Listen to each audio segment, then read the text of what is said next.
প্রকল্পের ব্যয় চট্টগ্রাম নগরীর ১৯ নং চরচাকতে সিটি কর্পোরেশনের স্কুল মাঠে উন্নয়নের কাজ শুভ উদ্বোধন করা হয়েছে। বুধবার বিকেলে আনুষ্ঠানিকভাবে এই কাজে উদ্বোধন করেন চট্টগ্রাম সিটি কর্পোরেশনের মেয়র ডক্টর শাহাদাত হোসেন। প্রকল্পের ব্যয় হয়েছে ১,৩৫,০০,০০০ ব্যয় হবে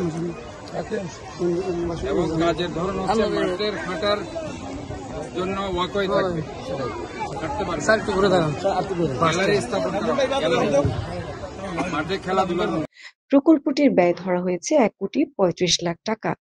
মাঠ সংস্কারের মাধ্যমে স্থানীয় শিক্ষার্থী ও এলাকাবাসীর খেলাধুলা ও সাংস্কৃতিক কর্মকাণ্ডে নতুন সম্ভাবনার দ্বার উন্মোচিত হবে বলে আশা প্রকাশ করেছেন সিটি মেয়র। স্থাপন করা হবে এবং এটার আনুমানিক ব্যয় হচ্ছে ১,৩৫,০০,০০০। উদ্বোধনী অনুষ্ঠানে আর উপস্থিত ছিলেন প্রকৌশলী মাহমুদ শাফকাত আমিন, সাবেক কাউন্সিলর ইয়াসিন চৌধুরী আশু, নবাব খান, মোহাম্মদ নাজিম চৌধুরী, ইউনুস চৌধুরী হাকিম ও জসিম ইউনুস, রুজিনা চৌধুরী মুন্নি, মোহাম্মদ কালু। হাঁটার জন্য ওয়াকওয়ে থাকবে, হাঁটতে পারবে, গ্যালারি স্থাপন করা হবে, গ্যালারি।